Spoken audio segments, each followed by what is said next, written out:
Welcome to a video where I teach you how to wage war, because that sounds like a good idea. War is everyone's favorite aspect of human nature, and together we can take whatever we want, by force. So if you've been paying attention, you'll notice some kind of war is always going on. And because fantasy is based on what we already know, most campaigns have a handful of them being waged during the time of the setting. But before we see the grisly side of a disagreement, we need to answer some questions and get the battle brewing. The foundation of war is motive. What's the reason our brave hero is sending out drafted innocents to die in large numbers? I'll do a run-through of each cause for war, and create my own scenarios as examples. But the list shown are all the reasons I could think of. Another major aspect of this foundation is the individual who starts it. This is the person, or band of people, who choose which battles are waged, where, and why. Oftentimes, once you know who's starting the fight and who's opposing, you'll know the outcome. Thanks, Sun Tzu. The second step forward is actually Act 1, the first move. This will either be very well thought out, with an ideal chain reaction following the attack that favors the end goal, or a hot-headed pull of the trigger that brings about the downfall of an idiotic or ruthless leader. Now, in most cases, war is usually conventional. People who use unconventional methods are met with overwhelming opposition. Because hitting a wave of determined men with families at home and years of training with a meteor storm does not go over well. Realistically, if you're the only guy flying into war on a dragon or casting high-level spells, you're a war criminal. Moving on to the causes, let's start with invasion. There are two subtypes of invasion that are pretty damn different. The shared aspect is that someone not from around here is showing up and killing people. Raids. The classic ring the doorbell, gun down the locals, and run behind a bush. This is usually done by barbarians who want cultivated goods without having to work hard for them. So I'll make my barbarian king Dr. Funtimes. His tribe of 300 gets hungry from time to time. So, being located about 2 days on horse from our beloved melon village we'll call Watermelon Way, here's what happens. Every time they get hungry, an armed and mounted group of 40 to 100 would visit Watermelon Way, kill anyone who opposed them, and run off with a bounty of melons. They might also take women, but that's a topic I'll get demonetized for covering. This is a small-scale war, but an important one. The struggle here is the size of the raiding party. If the village pleads for soldiers, the ruling town or city won't heed the call unless it's too late for Watermelon Way. These attacks could persist for years before the harvest fails to provide for the town, and it vanishes. This example is the least of wars because the opposition is a handful of farmers. So let's look at expansion. This is a set amount of battles, with the goal of permanently owning the locations attacked.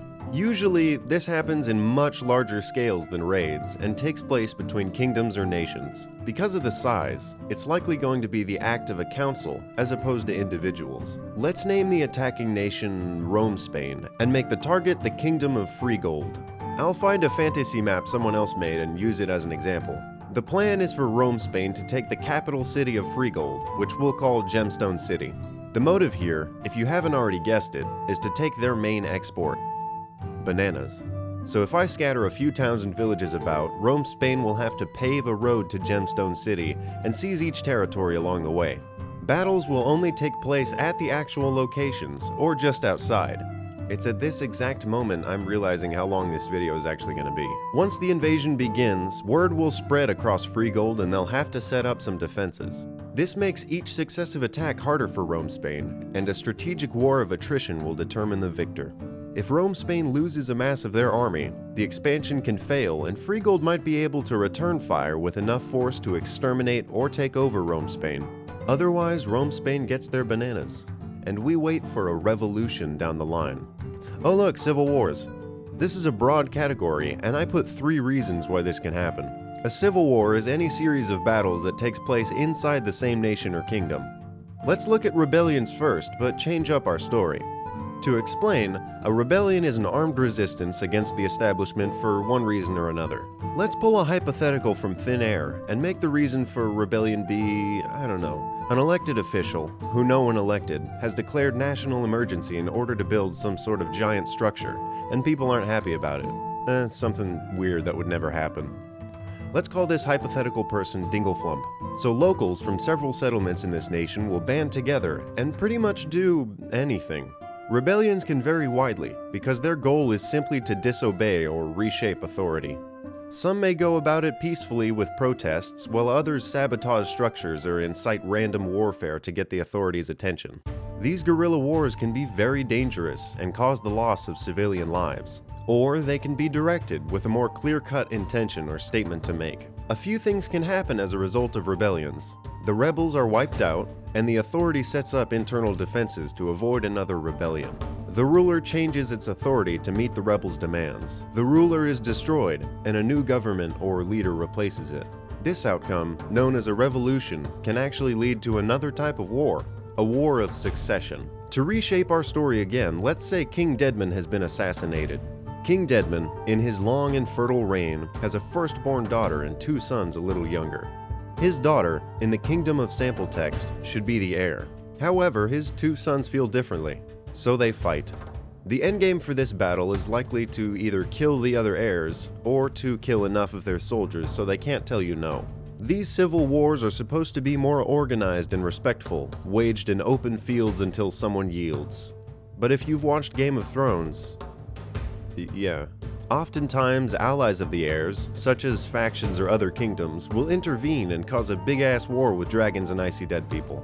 My last example for a civil war is a war for independence. When a territory says to its owner, "We're a us, not a you," the owner throws a military in that direction to teach them otherwise. These are usually pretty lengthy. Battles take place at any time, in any place. The separatists have to either meet the opposition right on the border, or station Minutemen at every vulnerable location. This is an ultimate war of attrition, and only ends when one side stops being stubborn. Either the separatists outlast their ruler and become America, or they run out of troops. If the separatists do lose, pretty much everybody gets executed.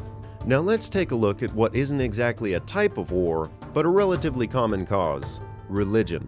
I think just below practicing it, everyone's favorite thing to do with religion is argue with it. Religious wars are most often based on an argument between 2 radicalist groups from 2 different religions. These usually end up being similar to invasion wars for the sake of a holy ground, or a rebellion against an oppressive religious practice. The major differences in battles is often the zealous beliefs of the soldiers, and them carrying whatever practice they have into battle, such as prayer or cannibalism. 2 ends of the spectrum, but they're good examples. Ethnic wars are similar to religious wars. Instead of fighting over beliefs, they fight because they don't like the enemy's culture or appearance. Ethnic wars are usually invasive, and sometimes have an end goal of extinction. I'll talk about extermination wars later, but when someone says, "I want to kill every tabaxi in the world," they ruffle some feathers, because that's not something a sane person says. And when you have a goal like that, you use extreme methods of war that can take nearly any form. Imagine Hitler on a black dragon. Imagine Magic Hitler.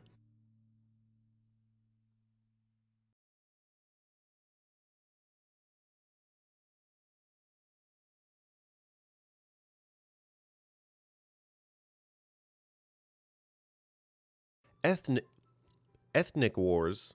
Ethnic. Wow. Ethnic. Ethnic. Ethnic. What the fuck is this word?